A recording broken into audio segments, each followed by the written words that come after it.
భోజనం చేయడానికి ఎంతమంది సిద్ధంగా ఉన్నారు? వాక్య భోజనం ఇది. దేవునికి స్తోత్రం, హల్లెలూయా. భోజనం అంటే వాక్య భోజనం.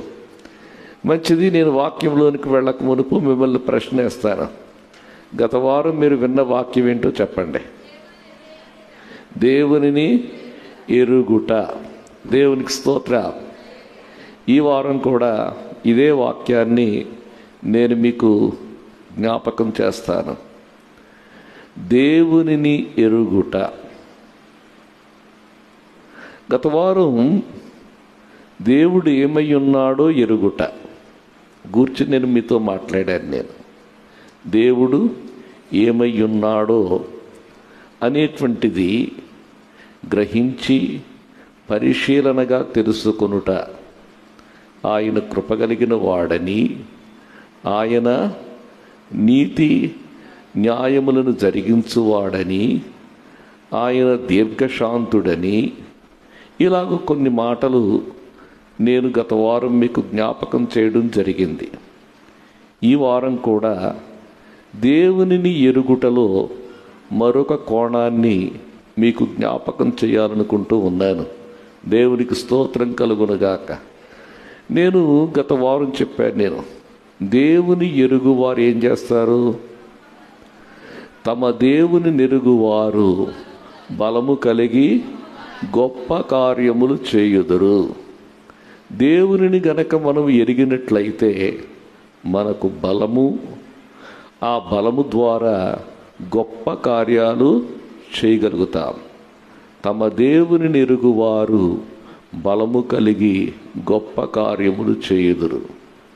అపోస్తలుడైనటువంటి పౌలు గారు అన్నటువంటి మాట కూడా ఈ సందర్భంగా జ్ఞాపకం చేసుకుందాం మరొకసారి. పరిశుద్ధ గ్రంథం నుండి ఫిలిప్పీలకు రాసిన పత్రిక. అపోస్తలుడైనటువంటి పౌలు గారు ఫిలిప్పీలకు రాసిన పత్రిక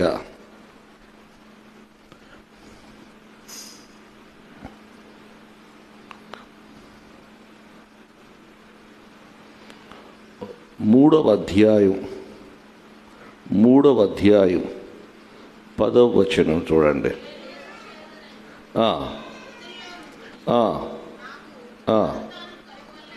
నాకు పునరుత్థానము కలుగవలెనని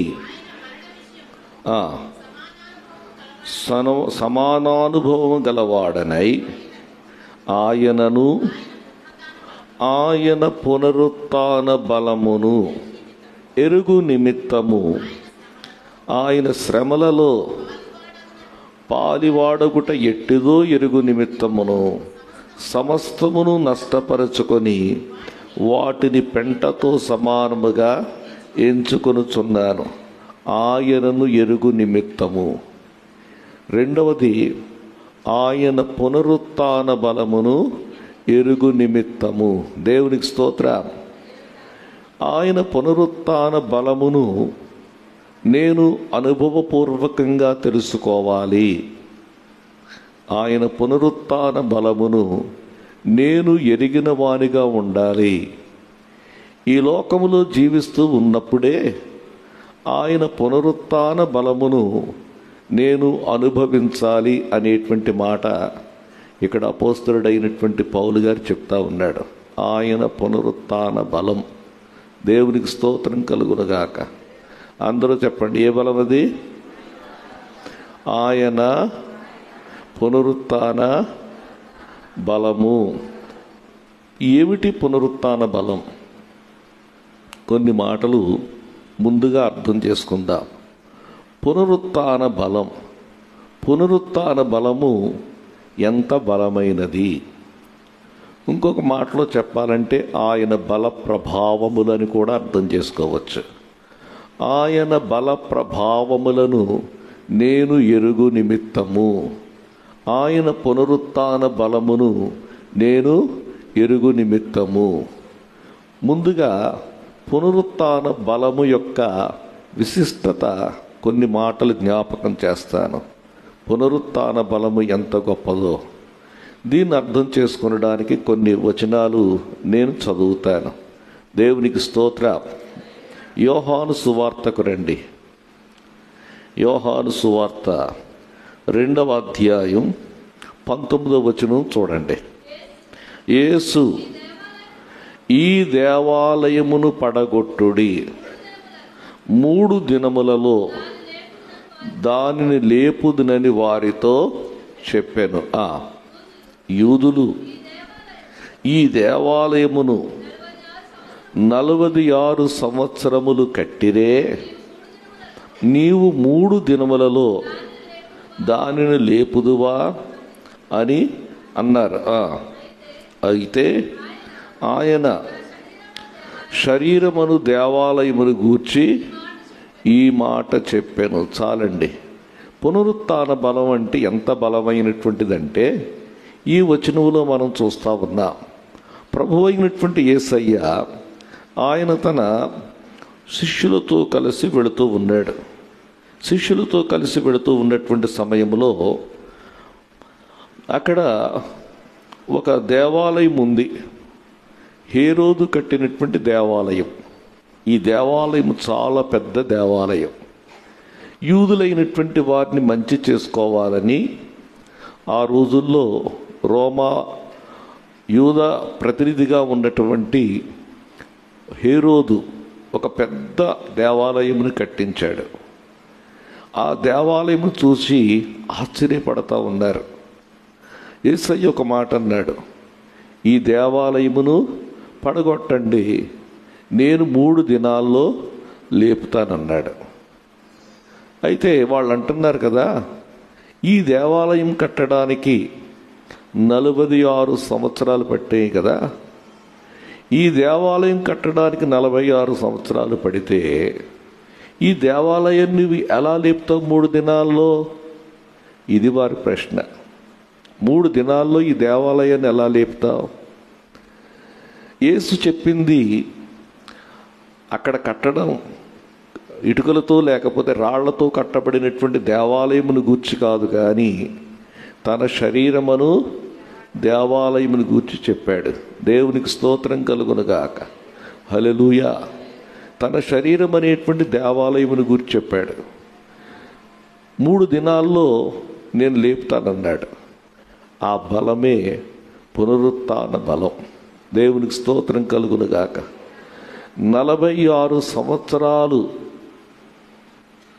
కట్టడానికి పట్టినటువంటి దేవాలయాన్ని 3 దినాల్లో లేపడానికి ఎంత శక్తి కావాలో మీరు ఆలోచించండి. కావాలా వద్దా? చాలా శక్తి కావాలి. దేవునికి స్తోత్రం. ఇప్పుడు యేసు శరీరం దేవాలయం అన్నారు కదా.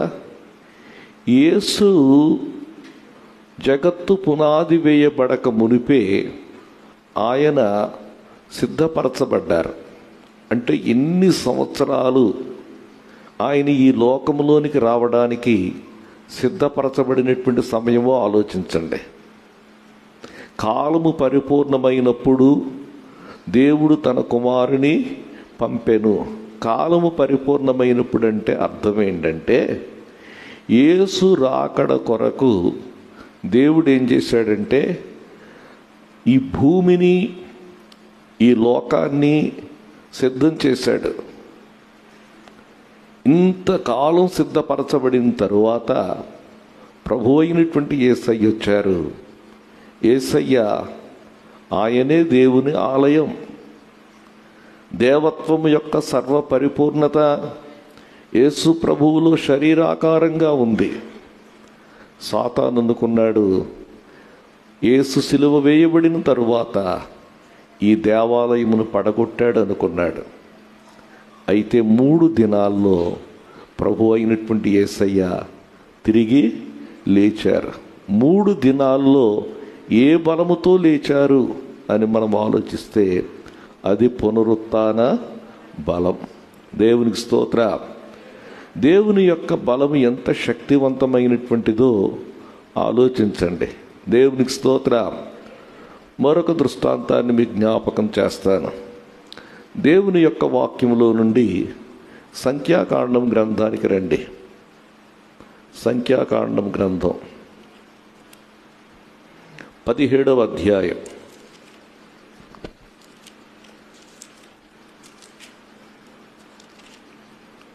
17వ అధ్యాయం. కొన్ని వచనాలు మనం చదవడం మంచిది. చదవండి అమ్మా.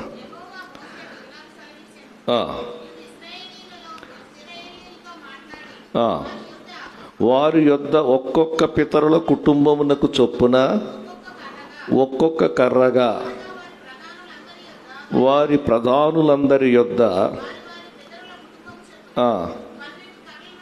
12 కర్రలను తీసుకొని ఎవరి కర్ర మీద వారి పేరు వ్రాయుము. చాలండి. కర్రలు తెచ్చారు. దేవుడు చెప్పాడు, ఇశ్రాయేలు కుటుంబాలన్నీ 12 కుటుంబాలు కదా. ఈ 12 కుటుంబాలైతే ఈ 12 కర్రలు తీసుకురమ్మన్నాడు. ఏ కర్రలవి? చేతి కర్రలు. ఏ కర్రలవి? చేతి కర్రలు. పచ్చి కర్రలు వాడతారా, ఎండిపోయిన కర్రలు వాడతారా చెప్పండి. చేతి కర్రలుగా ఎండిపోయినటువంటి కర్రలు వాడతారు కదా. ఈ కర్రలన్నీ కూడా ఎండిపోయినటువంటి కర్రలు అన్నమాట. ఈ కర్రలన్నీ కూడా తీసుకొని రమ్మన్నాడు. దేవునికి స్తోత్రం కలుగునుగాక. హల్లెలూయా, హల్లెలూయా. 7వ వచనం చూడండి. మోషే వారి కర్రలను సాక్ష్యపు గుడారములో యెహోవా సన్నిధిని ఉంచెను.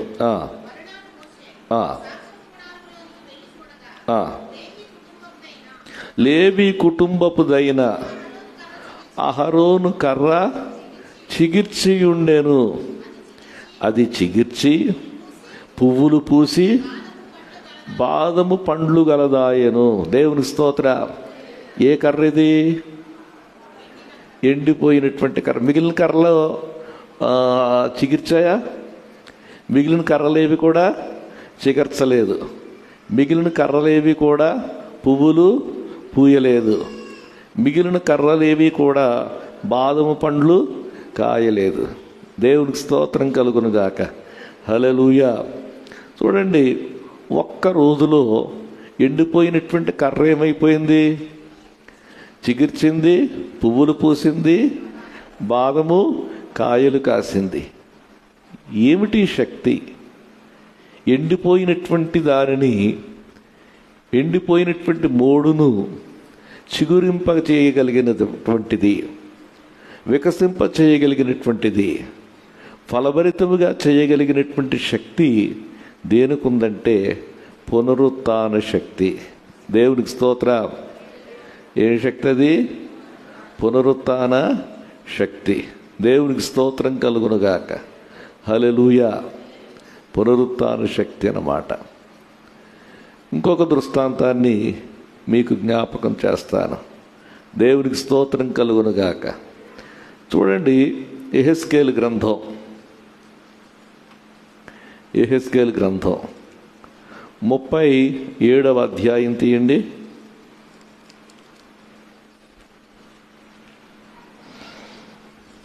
37వ అధ్యాయం. ఈశ్వరమ్మ 2వ వచనం చూడండి.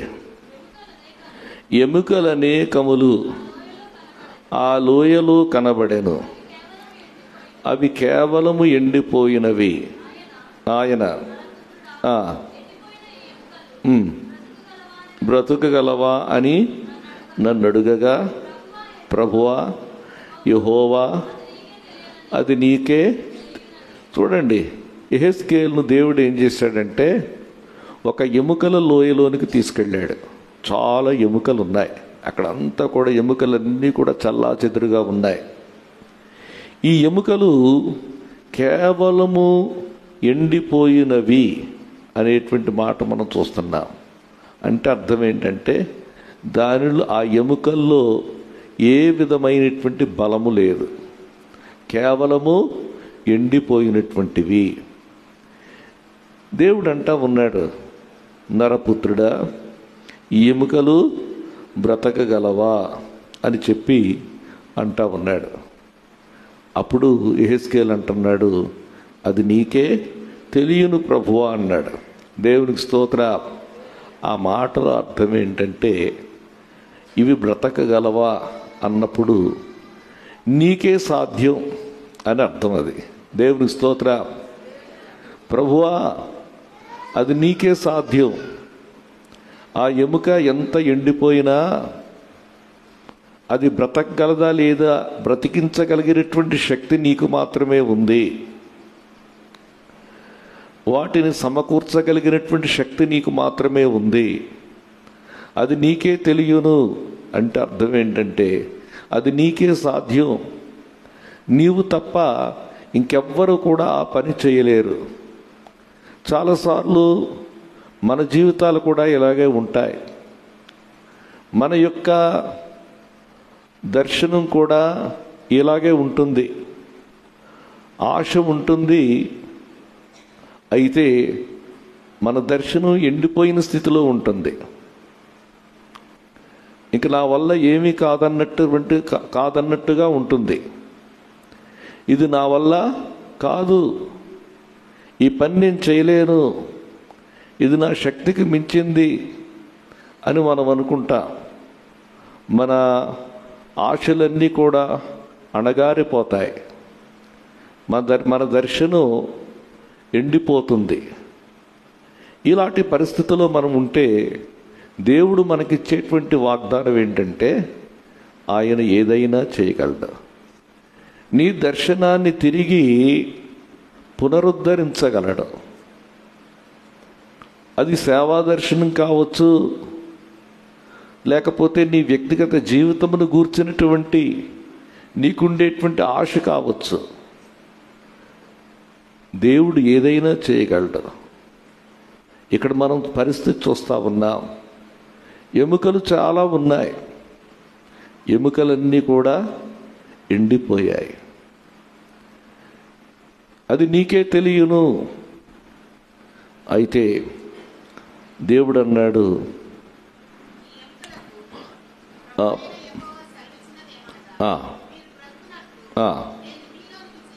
చాలండి, ప్రవచించమన్నాడు, మాట్లాడమన్నాడు. ఎముకలతో నీవు మాట్లాడమన్నాడు. ఎముకలతో మాట్లాడమన్నప్పుడు జరిగింది ఏంటంటే, ఏ ఎముకకు ఆ ఎముక అన్నీ కూడా తిరిగి సమకూర్చబడ్డాయి. దేవుని స్తోత్ర, హల్లెలూయా. అన్నీ సమకూర్చబడ్డాయి.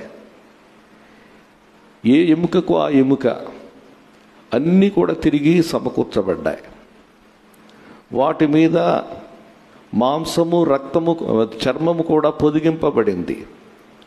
వాటిలోనికి జీవాత్మ వచ్చింది. అవి లేచి నిలబడ్డాయి. గొప్ప సైన్యంగా నిలుచున్నట్లుగా మనం చూస్తూ ఉన్నాం. దేవునికి స్తోత్రం కలుగునుగాక. హల్లెలూయా. ఇది ఎలా సాధ్యమైంది? ఇది కూడా ఒక మాట జ్ఞాపకం చేస్తాను. పునరుత్థాన బలం. చెదిరిపోయినటువంటి వారిని సమకూర్చగలిగినటువంటి బలము పునరుత్థాన బలం. దేవునికి స్తోత్ర. వీళ్ళు ఇంకా బ్రతుకులో ఎన్నడూ కలవరనుకుంటాం కదా, అలాంటి వారిని సమకూర్చగలిగినటువంటి బలం, చెదిరిపోయినటువంటి దర్శనాన్ని సమకూర్చగలిగినటువంటి శక్తి పునరుత్థాన బలమని అర్థం చేసుకోవాలి. దేవునికి స్తోత్రం కలుగునుగాక. హల్లెలూయా. ఇక్కడ పౌలు గారు అంటున్నాడు, నీ పునరుత్థాన బలమును నేను ఎరగాలి. ఇంత గొప్ప బలము, ఇంత శక్తి కలిగినటువంటి బలము నేను అనుభవించాలి. దేవునికి స్తోత్ర. చాలామంది అనుకుంటారు పునరుత్థానం అంటే యేసు ప్రభు యొక్క రాకడ సమయంలో ఆయన బోర ఊదినప్పుడు సమాధులలో నుండి తిరిగి లేస్తారు కదా, ఆ పునరుత్థానం అని చెప్పి అనుకుంటూ ఉంటారు. కానీ నేను ఒక మాట జ్ఞాపకం చేస్తాను. లాజరు చనిపోయాడు. లాజరు చనిపోయిన తర్వాత ప్రభు అయినటువంటి యేసయ్య ఆ ఇంటికి వెళ్ళారు. నీ తమ్ముడు మరలా బ్రతుకుతాడు. అవును ప్రభువా, పునరుత్థానమందు బ్రతుకుతాడని నాకు తెలుసు అన్నది. అప్పుడు యేసయ్య అన్నాడు, పునరుత్థానమును జీవమును నేనే. ఈరోజు నా యందు విశ్వాసం ఉంచితే చనిపోయినటువంటి వాడు బ్రతుకుతాడు. నీవు నా యందు విశ్వాసం ఉంచితే నీ అణగారిపోయినటువంటి ఆశ చిగురిస్తుంది. నీవు నా యందు విశ్వాసం ఉంచితే నీ చెదరగొట్టబడినటువంటి జీవితం మరలా సమకూర్చబడుతుంది. నీవు నా యందు విశ్వాసం ఉంచినట్లయితే నీవు ఫలభరితమైనటువంటి జీవితాన్ని కలిగి ఉంటావు. నీ జీవితం వికసిస్తుంది. బ్రతికి నా యందు విశ్వాసం ఉంచితే చనిపోరు, బ్రతుకుతారు. దేవునికి స్తోత్రం కలుగునుగాక. హల్లెలూయా, హల్లెలూయా. ఇంకొక మాట కూడా ఈ పునరుత్థానమును గూర్చి జ్ఞాపకం చేయాలనుకుంటా ఉన్నాను నేను. దేవునికి స్తోత్రం. జకరియా గ్రంథానికి రండి. జకరియా గ్రంథం తీశారా? 4వ అధ్యాయం 2వ వచనం నుండి చదవండి. నీకేమి కనబడుచున్నదని అడుగగా, నేను సువర్ణమయమైన దీపస్తంభమును, దాని మీద ఒక ప్రమిదయు, దీపస్తంభమునకు 7 దీపములను, దీపమునకు 7 గొట్టములను కనబడుచున్నవి. మరియు 2 ఒలీవ చెట్లు దీపస్తంభమునకు కుడి ప్రక్క ఒకటియు ఎడమ ప్రక్క ఒకటియు కనబడుచున్నవని చెప్పాడు. దేవుని స్తోత్రం. ఇక్కడ ఏంటి? ఇది మనం ఆలోచించాలి. జకర్యాకు దేవుడు ఒక దర్శనం చూపిస్తూ ఉన్నాడు. ఈ దర్శనం ఎందుకు చూపిస్తున్నాడంటే, దేవుని ప్రజలైనటువంటి ఇశ్రాయేలీయులను ప్రోత్సహించడానికి ఈ దర్శనం చూపిస్తూ ఉన్నాడు. ఈ దర్శనం చూపించే సమయానికి దేవుని మందిరం 2వసారి నిర్మించబడుతూ ఉంది. సొలొమోను కట్టినటువంటి మందిరం అది కూల్చివేయబడింది. సొలొమోను పెద్ద మందిరం కట్టాడు. ఆ మందిరాన్ని ఏం చేశారు? బబులోనీయులు కాల్చివేశారు. ఆ తరువాత 70 సంవత్సరాలు జరిగింది. ఆ తర్వాత మాదీయ పారసీకులు వచ్చారు. కోరెషు కాలంలో మరలా దేవుని యొక్క మందిరం కట్టడం ప్రారంభమైంది. దేవుని మందిరం కట్టడం ప్రారంభమైతే చాలా ఉత్సాహంతో వచ్చారు. జెరుబ్బాబెలు అనేటువంటి వాడేమో నాయకునిగా వచ్చాడు. యెహోషువ అనేటువంటి ఆయనేమో యాజకునిగా వచ్చాడు. వీళ్ళిద్దరూ వచ్చి ఈ పని చేయాలని వచ్చారు. చాలా ఉత్సాహంగా పని మొదలెట్టారు. పని మొదలుపెట్టేటువంటి సమయానికి శత్రువులు వచ్చారు. మీరు ఎందుకు కడుతున్నారు? ఇది మీరు ఎందుకు కడుతున్నారు? మీకు కట్టడానికి మీకు ఎవరు అధికారం ఇచ్చారు అని చెప్పి పనిని ఆటంకపరిచారు. పనిని ఆటంకపరచడం మాత్రమే కాకుండా రాజుగారికి ఫిర్యాదు చేశారు. ఇదిగో ఇక్కడ యెరూషలేములో కొంతమంది దేవాలయమును కడతా ఉన్నారు. ఈ కట్టడానికి మీరు పర్మిషన్ ఇచ్చారా? వీళ్ళు రాజుకు వ్యతిరేకంగా ఉండేటువంటి ప్రజలు అని చెప్పి వీళ్ళకి వ్యతిరేకంగా ఫిర్యాదులు ఇచ్చారు. ఈ పరిస్థితుల్లో 15 సంవత్సరాలు పని ఆగిపోయింది. 15 సంవత్సరాలు పని ఆగిపోయిన తర్వాత పనేమో దేవుని మందిర పని ఆగిపోయింది. పని ఆగిపోయినప్పుడు వారిని ప్రోత్సహించడానికి జకర్యాకు దేవుడు కొన్ని దర్శనాలు ఇచ్చాడు. దేవునికి స్తోత్రం కలుగునుగాక. కొన్ని దర్శనాలు ఇచ్చాడు. ఈ దర్శనాల్లో మనం చూస్తున్నటువంటి ఒక దర్శనం ఏంటంటే, ఒక దీపస్తంభం చూస్తున్నాం. ఈ దీపస్తంభానికి 7 దీపాలు ఉన్నాయి. 7 ప్రమిదలు ఉన్నాయి. ఈ దీపస్తంభానికి ఈ ప్రక్కన ఒకటి, ఈ ప్రక్కన ఒకటి 2 ఒలీవ చెట్లు ఉన్నాయి. ఈ 2 ఒలీవ చెట్లలో నుండి నూనె ఈ దీపస్తంభంలోనికి ప్రవహించాలి. ఈ దీపస్తంభంలోనికి వెళ్ళినటువంటి నూనెను బట్టే ఆ దీపస్తంభం వెలుగుతుంది.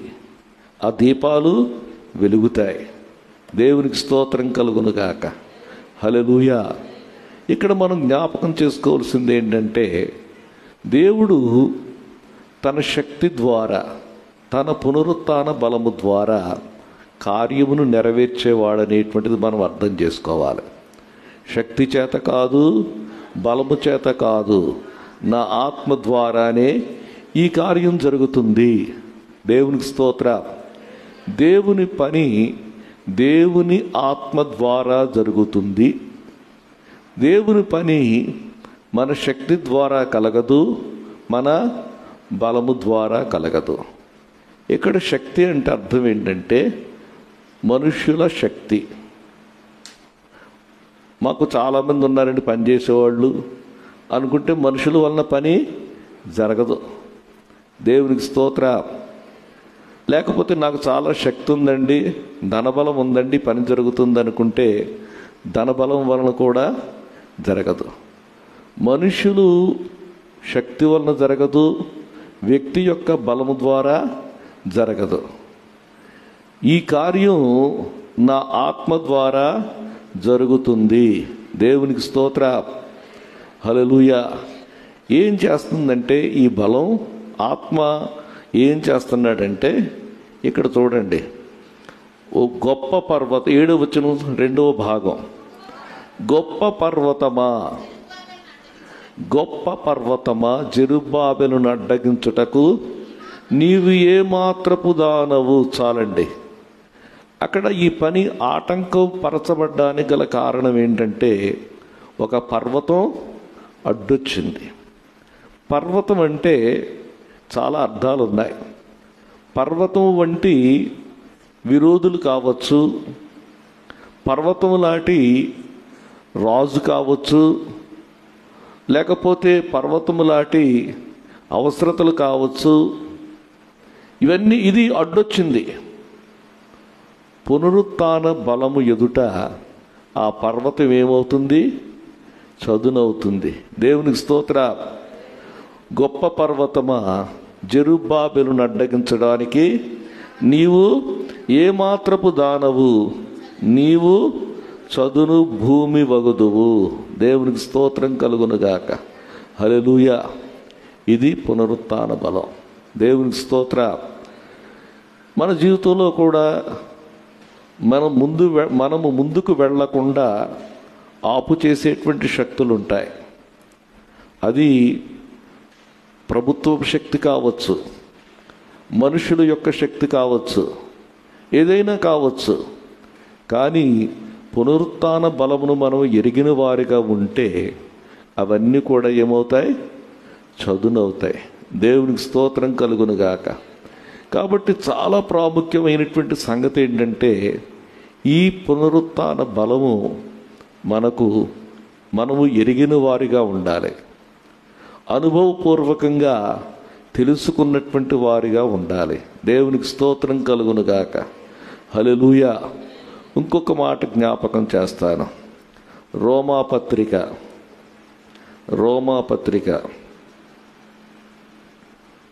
8వ అధ్యాయం 11వ వచనం చూడండి. మృతులలో నుండి యేసును లేపిన వాని ఆత్మ మీలో నివసించిన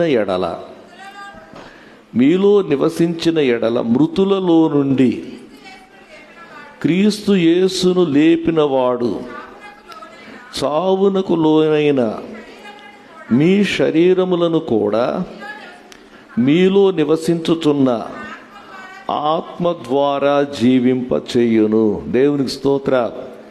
ఈ వచనాల్లో కొన్ని మాటలు గమనించండి.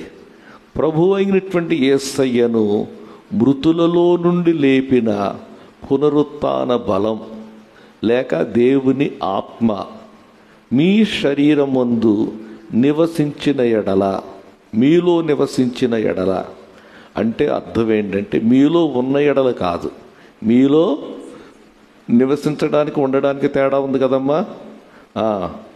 హోటల్లో ఉంటారు కానీ హోటల్లో నివసించరుగా. ఓ రోజు ఉంటారు, బయటకు వచ్చేస్తారు. నివసించడం అంటే ఏంటి? ఇంట్లో కాపురం ఉండడం. దేవునికి స్తోత్రం కలుగునుగాక. అంటే దీని అర్థం ఏంటంటే దేవుని ఆత్మకు మన యొక్క శరీరాలు, మన యొక్క హృదయాలు నివాసం కావాలి. దేవునికి స్తోత్రం.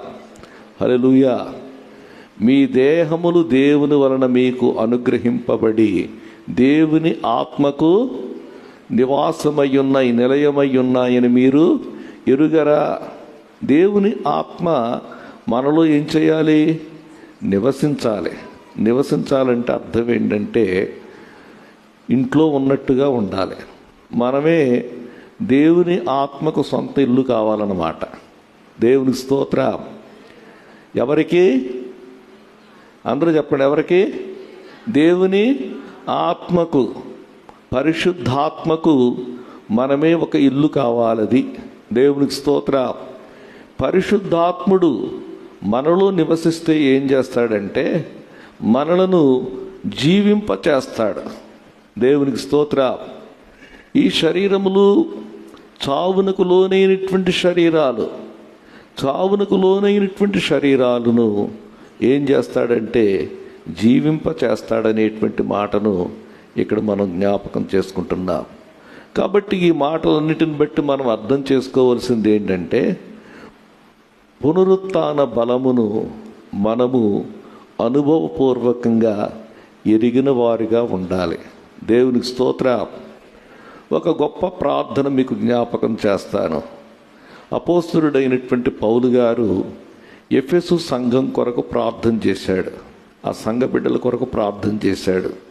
ఆ ప్రార్థన ఎఫెసీ పత్రిక 1వ అధ్యాయంలో మనం చూస్తాం.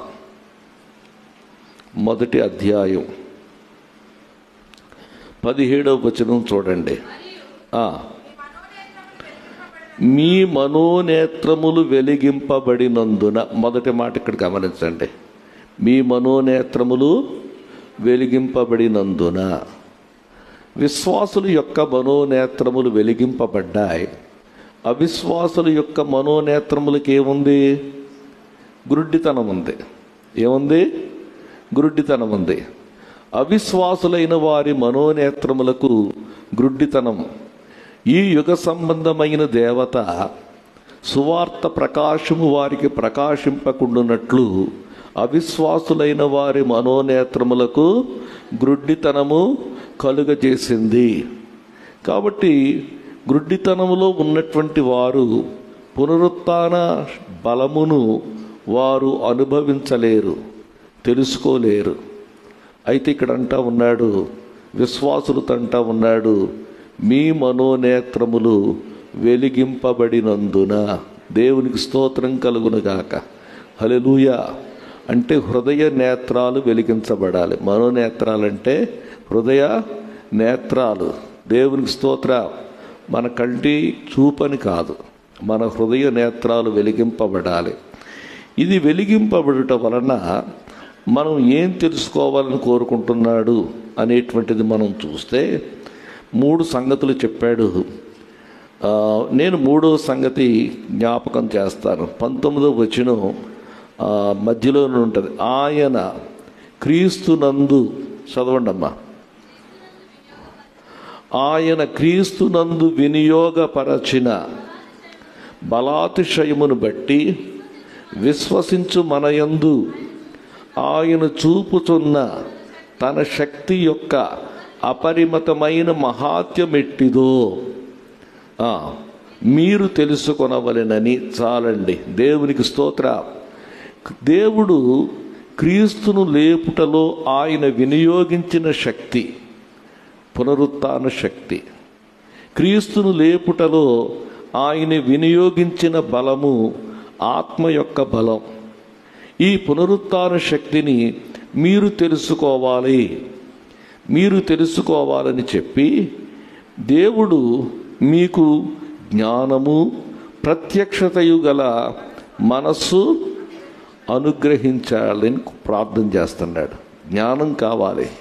పునరుత్థాన శక్తి ఎంత బలమైనటువంటిదో మనం గ్రహించడానికి మనకేం కావాలి? జ్ఞానం కావాలి. రెండవది ప్రత్యక్షత కావాలి, వాక్య ప్రత్యక్షత కావాలి. దేవుని పునరుత్థాన బలము ఎంత శక్తివంతమైనటువంటిదో. దేవునికి స్తోత్ర. యేసయ్యను దేవుడు లేపటంతో విడిచిపెట్టలేదు. లేపి ఆయన ఏం చేశాడంటే 20వ వచనం చూడండి.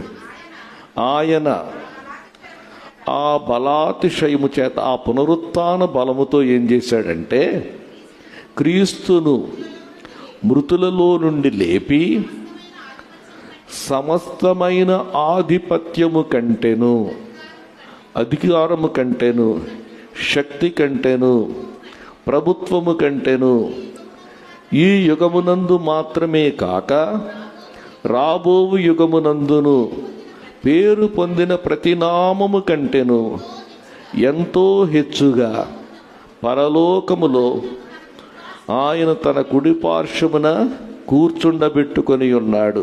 పునరుత్థాన బలము ఎంత శక్తివంతమైనటువంటిదంటే యేసయ్య తిరిగి లేపబడ్డం మాత్రమే కాదు, ఆయన ఎంతో హెచ్చుగా పరలోకమందు కూర్చున్నాడు. పరలోకములో కూర్చుండబెట్టింది పునరుత్థాన బలం. దేవునికి స్తోత్రం కలుగునుగాక. హల్లెలూయా. ఆయన సమస్తమైనటువంటి ఆధిపత్యము కంటే, అధికారము కంటే, శక్తి కంటే, ప్రభుత్వము కంటే, పేరు పొందిన ప్రతి నామము కంటే ఎంతో హెచ్చైనటువంటి స్థలములో కూర్చున్నాడు. అది వారు గ్రహించాలని కోరుతున్నాడు. విశ్వాసులంగా మనం కూడా ఈ పునరుత్థాన బలమును ఎరిగి ఉన్నట్లయితే యేసు ప్రభువుతో కూడా మనం కూర్చున్నామని మనం గ్రహించగలుగుతాం. దేవునికి స్తోత్రం.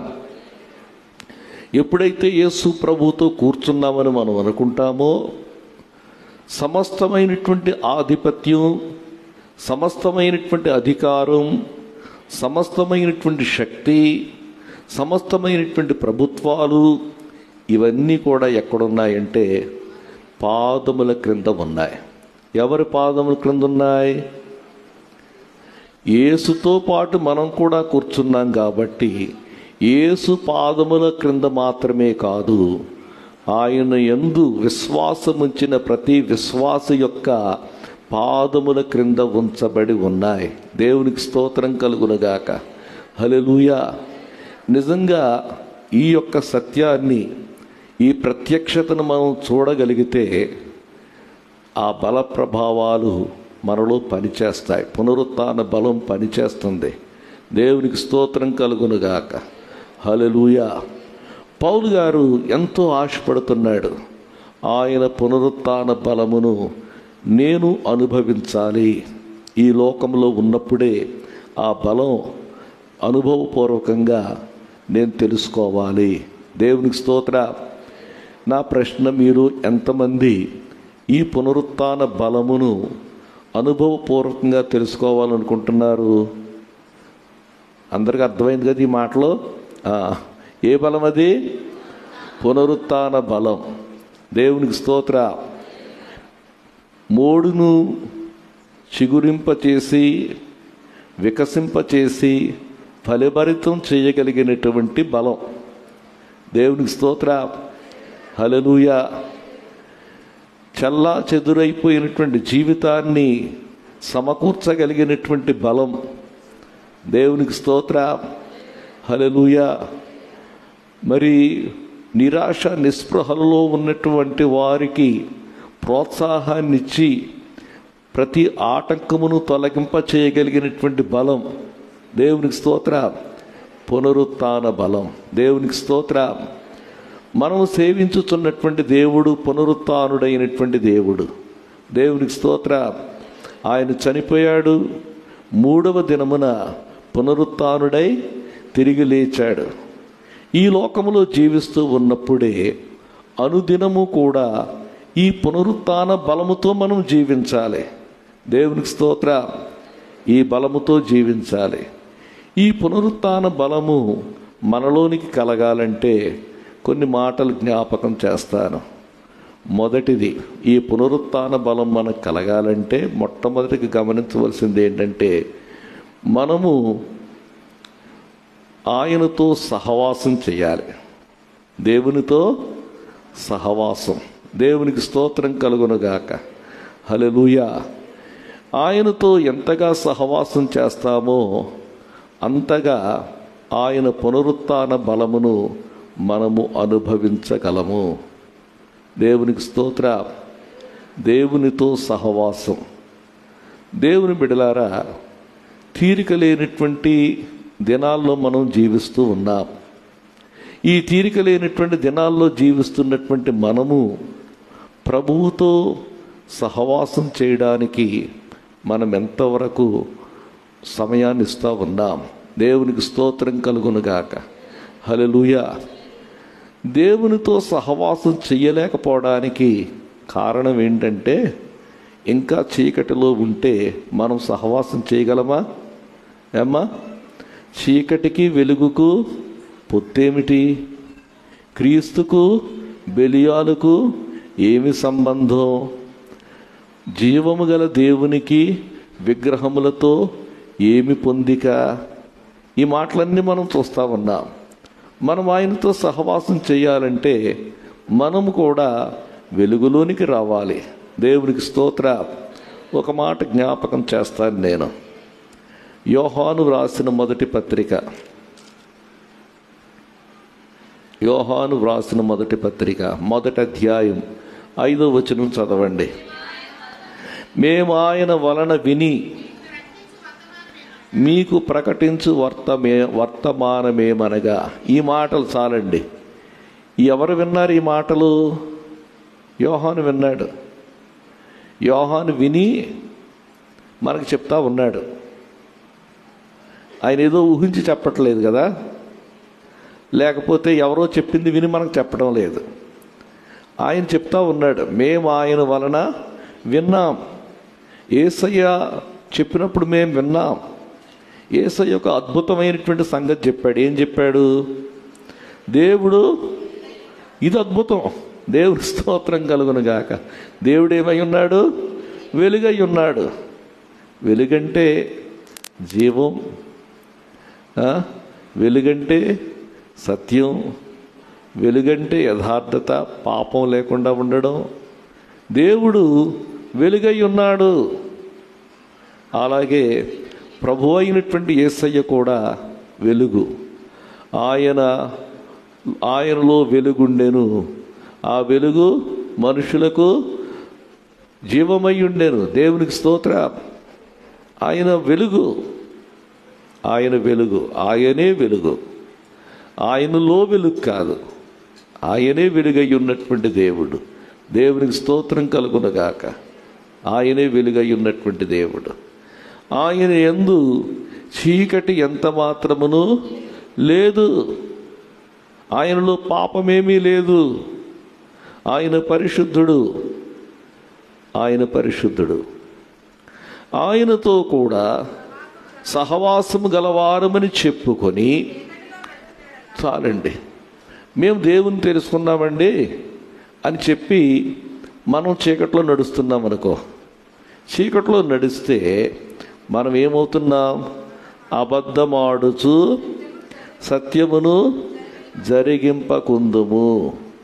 చీకట్లో నడవడం అంటే ఏంటో చెప్తాను చూడండి. చీకట్లో నడవడం అంటే చీకటి కార్యాలు చేయకుండా ఉండడం. చీకటి కార్యాలను గూర్చి రోమాపత్రిక 13వ అధ్యాయంలో చెప్పాడు చూడండి.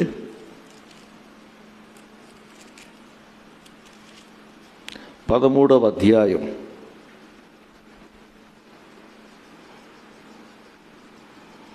12వ వచనం. రాత్రి చాలా గడిచి పగలు సమీపముగా ఉన్నది గనుక మనం ఏం విసర్జించాలంట? అంధకార క్రియలను విసర్జించి తేజస్ సంబంధమైన యుద్ధోపకరణములను ధరించుకొందాము. చూడండి, ఏం విసర్జించమన్నాడు? అంధకార సంబంధమైన క్రియలను విసర్జించమన్నాడు. అవి ఏ క్రియలో 13వ వచనంలో చెప్పాడు చూడండి. ఒకటి, అల్లరితో కూడిన ఆటపాటలు. ఇవి అల్లరితో కూడిన ఆటపాటలు. ఇది అంధకార సంబంధమైనటువంటి క్రియ, చీకటి క్రియ. దేవుడు దానిని విసర్జించమని చెప్పాడు. రెండవది మత్తు. మత్తు అది ఏ విధమైనటువంటి మత్తు అయినా కావచ్చు. కొంతమంది తిండి మత్తులో ఉంటారు కదా. దేవుని వాక్యంలో ఉంది, మీ హృదయములు తిండి వలన మందంగా ఉన్నాయేమని చెప్పేసి అంటాడు. మత్తు, మద్యం మత్తు, రకరకాలైనటువంటి మత్తులు ఉన్నాయి. ఈ యొక్క మత్తు లేకుండా కామ విలాసములైనను పోకిరి చేష్టలైనను లేకయు, కలహమైనను మత్సరమైనను లేకయు. చూడండి, ఇవన్నీ కూడా ఏంటంటే కలహం, అది చీకటి సంబంధమైనటువంటి క్రియ. మత్సరం, మత్సరం అంటే అసూయ, అది కూడా చీకటి సంబంధమైనటువంటి క్రియ. ఈ చీకటి సంబంధమైనటువంటి క్రియలన్నిటినీ కూడా మనం ఏం చేయాలంటే విసర్జించాలి. చీకటి సంబంధమైనటువంటి క్రియలను విడిచిపెట్టాలి అనేటువంటి మాటను మనం జ్ఞాపకం చేసుకోవాలి. దేవునికి స్తోత్రం కలుగునుగాక. ఆయనతో కూడా సహవాసము కలవారమని చెప్పుకొని, ఒకవేళ ఈ క్రియలు ఇంకా మనలో ఉన్నట్లయితే మనం ఏం చేస్తున్నాం? అబద్ధం ఆడుతున్నాం. అబద్ధం ఆడామంటే అర్థం ఏంటంటే నీవు సాతాను యొక్క బిడ్డవని అర్థం చేసుకోవాలి. వాడు అబద్ధికుడు, అబద్ధమునకు జనకుడునై ఉన్నాడు అని ప్రభు అయినటువంటి యేసయ్య చెప్పారు. సత్యమును జరిగింపకుందుము. మనము సత్యంలో నడుచుకోమన్నమాట. చీకటిలో నడుచుకుంటే సత్యములో నడుచుకోం. కాబట్టి మనము ఆయన యొక్క పునరుత్థాన బలమును మనము అనుభవపూర్వకంగా తెలుసుకోవాలంటే మనం చేయవలసింది ఏంటంటే మొట్టమొదటిగా దేవునితో సహవాసం. అందరూ చెప్పండి, దేవునితో సహవాసం. ప్రియులారా, మందిరంలో చాలా సహవాస కూడికలు ఉంటాయి. చాలా సహవాస కూడికలు ఉంటాయి. మంగళవారం నాడు సహవాస ప్రార్థన ఉంటుంది. బుధవారం నాడు స్త్రీల సహవాస కూడిక ఉంటుంది. శుక్రవారం నాడు ఉపవాస కూడిక ఉంటుంది. సహవాసంలో ఎదగడానికి చాలా మంచి అవకాశాలు ఉన్నాయి. మీరు దీనిని సద్వినియోగం చేసుకోలేదనుకోండి, మీరే నష్టపోతారు. కాబట్టి నేను చెప్పేది ఏంటంటే సహవాసం చేయడానికి దేవుని సన్నిధికి రండి. దేవుని సన్నిధిలో సహవాసం చేయండి. దేవునికి స్తోత్రం కలుగునుగాక. హల్లెలూయా.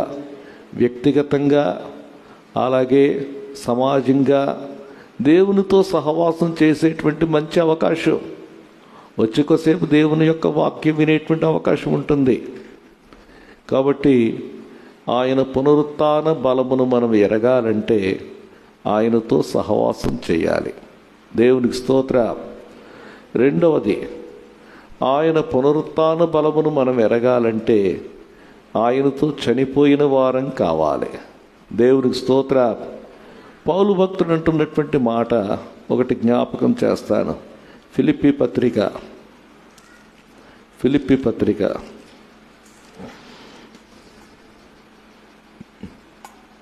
10వ అధ్యాయం 3వ అధ్యాయం 10వ వచనం.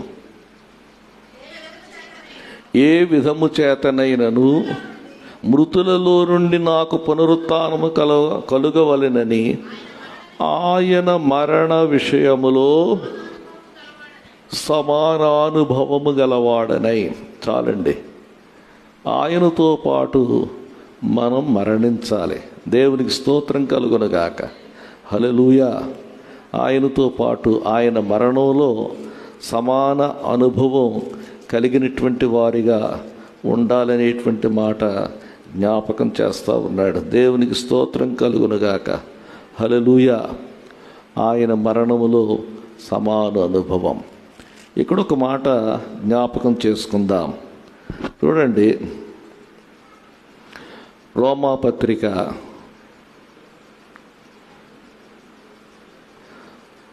6వ అధ్యాయం 2వ వచనం చూడండి. పాపము విషయమై చనిపోయిన మనము ఇక మీదట ఎలాగు దానిలో జీవించుదుము? క్రీస్తు యేసులోనికి బాప్తిస్మము పొందిన మనమందరము ఆయన మరణములోనికి బాప్తిస్మము పొందితిమని మీరెరుగరా? చూడండి, క్రీస్తు యేసులోనికి బాప్తిస్మం పొందినటువంటి మనమందరం కూడా ఆయన మరణంలో కూడా బాప్తిస్మం పొందాం. ఆయన మరణంలో బాప్తిస్మం పొందడం అంటే అర్థం ఏంటంటే పాపం విషయమై చనిపోవడం అన్నమాట. పాపం విషయమై చనిపోవాలి. అది ఆయన బాప్తిస్మం, ఆయన క్రీస్తు యేసులోనికి బాప్తిస్మం పొందుట. 4వ వచనం చూడండి. కాబట్టి తండ్రి మహిమ వలన క్రీస్తు మృతులలో నుండి ఎలాగు లేపబడెనో అలాగే మనమును నూతన జీవం పొందిన వారమై నడుచుకొనున్నట్లు మనము బాప్తిస్మము వలన మరణములో పాలు పంపులు పొందుటకై ఆయనతో కూడా పాతి పెట్టబడితిమి. మరియు ఆయన మరణము యొక్క సాదృశ్యమందు ఆయనతో ఐక్యము గలవారమైన ఎడల ఆయన పునరుత్థానము యొక్క సాదృశ్యమందును ఆయనతో ఐక్యము గలవారమయ్యుందుము. చాలండి, ఈ వచనాలన్నీ కూడా జాగ్రత్తగా అర్థం చేసుకోండి. మనము పాపం విషయమై చనిపోయినప్పుడే పునరుత్థానములో మనము పాలు పంపులు పొందగలం, లేక పునరుత్థాన బలమును ఎరుగగలము. 3వ మాట జ్ఞాపకం చేస్తాను. దేవుని యొక్క పునరుత్థాన బలము మనలో పనిచేయడానికి దేవుని యొక్క వాక్యాన్ని మనం చదవాలి. దేవుని యొక్క వాక్యాన్ని ఎరిగిన వారిగా ఉండాలి. దేవునికి స్తోత్రం. పరిశుద్ధాత్మ వలననే ఈ వాక్యం వ్రాయబడింది కదా. పరిశుద్ధాత్ముడే ప్రభువైనటువంటి యేసయ్యను మృతులలో నుండి లేపాడు. అలాగే చాలాసార్లు కృంగిపోయినటువంటి మనము తిరిగి లేపబడాలంటే దేవుని యొక్క వాక్యం. దేవునికి స్తోత్రం కలుగునుగాక. వాక్యం నిజంగా మీరు చెవి యొగ్గి ఆలకించినట్లయితే బ్రతుకుతారు. ఎవరు చెప్పినా సరే. ఒకసారి ఒక మీటింగ్కి వెళ్ళాను నేను. చాలా తక్కువ మంది ఉన్నారు. నా స్నేహితుడు ఒక ఆయన అమెరికా నుండి వచ్చి ఆయన వాక్యం చెప్తా ఉన్నాడు. అతనికి వాక్యం చెప్పడం సరిగ్గా చేత కాదు. చెప్పి ఆయనకి సరిగ్గా తెలియదు. పెద్ద బోధకుడు కాదు. కానీ నేను టైం ఇచ్చాను, మాట్లాడుతూ ఉన్నాడు. మీటింగ్ అయిపోయింది. ఎవరో ఏది గ్రహించుండరు అనుకున్నాను నేను. మీటింగ్ అయిపోయిన తర్వాత మా తమ్ముడు నా దగ్గరికి వచ్చి అన్నాడు, అన్న దేవుడు ఇవాళ నాతో మాట్లాడాడు అన్నాడు. దేవునికి స్తోత్రం. నేను చాలా సంతోషించాను. నేను ఎవ్వరూ ఏది పొందలేదు అనుకున్నాను, కానీ ఒక్క ఆయన దేవుని యొక్క వాక్యం పట్టుకుంది. నాకు చెప్పిన సాక్ష్యం ఏంటంటే, అన్న ఈ వాక్యం ఈరోజు నన్ను బ్రతికించిందని చెప్పాడు. దేవునికి స్తోత్రం కలుగునుగాక. ఈ వాక్యమే నేను వినకపోతే నేను చాలా డిప్రెషన్లో ఉండేవాడిని. ఈరోజు ఈ వాక్యం నన్ను బ్రతికించింది. దేవునికి స్తోత్రం. కాబట్టి నేను చెప్పేది ఏంటంటే, గుడికి ఏదో వచ్చేట్లా ఉద్ధరించడానికి వచ్చామని అనుకుని గుడికి రాకండి. దేవునికి స్తోత్రం. దేవుడిని ఉద్ధరించే వాళ్ళు ఎవరు ఉండరుగా. దేవుడిని మనం ఎవరు ఉద్ధరించనక్కర్లేదు. కొంతమంది అంటే గుడికి వస్తున్నాం కదండి నేను చెప్తాను నా ముఖం మీద. గుడికి రావడం నన్ను ఉద్ధరించడం కాదు, దేవుడిని ఉద్ధరించడం కాదు. నీ జీవితం కోసం నువ్వు రావాలి. నువ్వు బ్రతకాలంటే రావాలి. వాక్యం విని నువ్వు బ్రతకాలి. దేవుడు నిన్ను బ్రతికిస్తాడు. నీ జీవితాన్ని చిగురింప చేస్తాడు. దేవుని వాక్యం విన్నప్పుడు నీలో పునరుత్థాన బలం వస్తుంది. దేవునికి స్తోత్రం కలుగునుగాక. హల్లెలూయా. చాలా ప్రాముఖ్యం. దేవునికి స్తోత్రం. నేను నా అనుభవం చెప్తా ఉంటాను. నేను అప్పుడప్పుడు ఉదయమే లేచిన తర్వాత పిల్లలు ప్రార్థన చేసుకుంటూ ఉంటారు. నేను పని కట్టుకుని వాళ్ళ దగ్గరికి అటు వాకింగ్ చేస్తూ ఉంటాను. నేను ఏ మాట నా చెవిలో పడుతుందా అని కనిపెడతా ఉంటాను. నేను దేవునికి స్తోత్ర. ఆ మాట చెవిని పడిన తర్వాత కొద్దిసేపు పిల్లలతో నేను దేవుని వాక్యాన్ని మాట్లాడతాను. కనిపెట్టాలి, దేవుని మాట కోసం కనిపెట్టాలి. మూడో సంగతి ప్రార్థన. ప్రార్థన వలన మనలో పునరుత్థాన బలం కలుగుతుందండి. దేవునికి స్తోత్ర. సహవాసం ఎప్పుడైతే మనం దేవునితో మనం మాట్లాడుతూ ఉంటామో అప్పుడు దేవుని యొక్క బలం మనలోనికి వస్తుంది. దేవునికి స్తోత్ర. ప్రార్థన బలం, ప్రార్థన బ్రతికిస్తుంది. దేవునికి స్తోత్రం కలుగునుగాక. హల్లెలూయా. చాలాసార్లు చెప్తా ఉంటాను ఈ మాట. ప్రార్థన సహాయం కోరుకోండి అని చెప్తా ఉంటాను. అపోస్తలుడైనటువంటి పౌలు గారు, సహోదరులారా మీరు మా కొరకు ప్రార్థన చేయండి అని అడిగాడు. ప్రార్థన. ఐదవదిగా విశ్వాసం ద్వారానే మనము మన జీవితాల్లో పునరుత్థాన బలమును పొందుకొనగలం. దేవునికి స్తోత్రం కలుగునగాక. హల్లెలూయా. తమ దేవునిని ఎరుగువారు బలము కలిగి గొప్ప కార్యములు చేసెదరు. ఈరోజు దేవునిని ఎరుగుటలో రెండవ కోణం జ్ఞాపకం చేశాను. ఆయన పునరుత్థాన బలమును నేను ఎరుగవలెనని. అంటే ఆయన పునరుత్థాన బలమును నేను అనుభవపూర్వకంగా తెలుసుకోవాలని. దేవునికి స్తోత్ర. ఆయన తన పునరుత్థాన బలముతో మనల్ని నింపునట్లుగా కొద్ది నిమిషాలు ప్రార్థనలో ఉందాం. దయచేసి తలలు వంచండి, కళ్ళు మూసుకొనండి, ప్రార్థనలో ఉండండి. హల్లెలూయా, హల్లెలూయా, హల్లెలూయా, హల్లెలూయా, హల్లెలూయా, హల్లెలూయా. ప్రభువా మీకు వందనాలు, ప్రభువా మీకు వందనాలు, మీకు వందనాలు, మీకు వందనాలు, మీకు వందనాలు. నైనా నీ వాక్యాన్ని బట్టి నీకు వందనాలు చెల్లిస్తున్నాం. నైనా మోడైపోయిన మా జీవితాలను చిగురింపచేసేది నీ పునరుత్థాన బలం, వికసింపచేసేది నీ పునరుత్థాన బలం, ఫలింపచేసేది నీ పునరుత్థాన బలం, చల్లా చెదురైపోయిన మా దర్శనాన్ని తిరిగి సమకూర్చేది నీ పునరుత్థాన బలం. ప్రభువా, నైనా ఏ ఆత్మ అయితే క్రీస్తును మృతులలో నుండి లేపి ఉన్నాడో అదే ఆత్మ, అదే పునరుత్థాన శక్తి, అదే బలము నా శరీరములో, నా హృదయములో నివసించాలని ఆశపడుతున్నాను. నివసించాలి ప్రభువా. నన్నే నీ నివాస స్థలముగా ఏర్పరచుకొనండి. నా శరీరము, నా హృదయం నీకు నిలయం ప్రభువా. ప్రియ పరిశుద్ధాత్మదేవుడా, నాలో నివసించండి, నాలో నివసించండి ప్రభువా. నాలో నివసించండి, నాలో నుండి ప్రవహించండి, నాలో నివసించండి.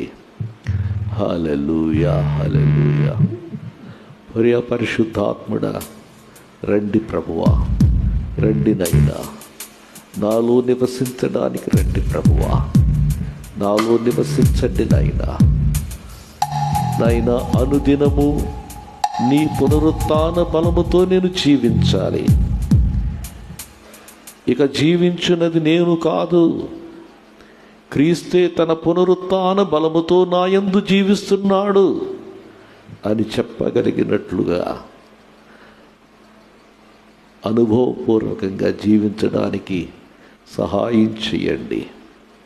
పరమ తండ్రి, ఈ వాక్యమును దీవించి ఆశీర్వదించమని యేసు నామమున అడుగుచున్నాను తండ్రి. ఆమేన్.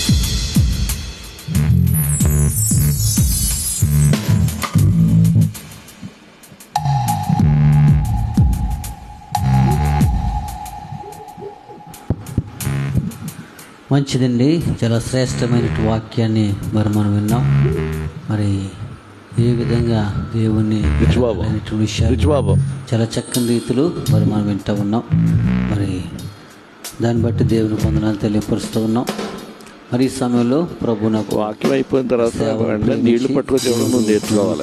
ప్రేరేపించిన ప్రభునకు సేవార్థన మీ యొక్క అమూల్యమైన కానుకలను ప్రభునకు సమర్పిద్దాం.